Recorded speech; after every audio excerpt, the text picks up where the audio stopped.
అందరికీ praise the lord. 9th April ఈరోజు యేసయ్య మిమ్మల్ని చూసి చెప్తున్నది ఏంటంటే, మిమ్మును హింసించు వారి కొరకు ప్రార్థన చేయుడి అని మత్తయి 5:44లో చెప్పబడింది.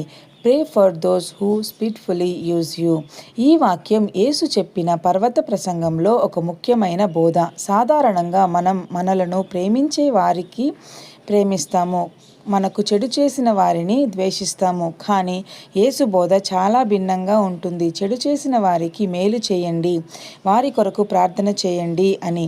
కాబట్టి ప్రియమైన బిడ్డలారా, క్షమించడం ద్వారా మన హృదయం స్వేచ్ఛ పొందుతుంది. దేవుని ప్రేమను మనం ఇతరులకు ప్రతిబింబించాలి. ఇది సాధారణ ప్రేమ కాదు, దేవుని ప్రేమ. చిన్ని ప్రార్థన. ప్రియమైన పరలోకపు తండ్రి, నీకు స్తోత్రాలయ్యా. మాకు చెడు చేసిన వారిని కూడా ప్రేమించగల హృదయాన్ని మాకు ఇవ్వుము తండ్రి. క్షమించగల శక్తిని ప్రసాదించుము తండ్రి. నీ ప్రేమను ప్రతిబింబించే జీవితం మాకు ఇవ్వుము తండ్రి. యేసు నామములో అడిగి వేడుకుంటున్నాము తండ్రి. ఆమేన్.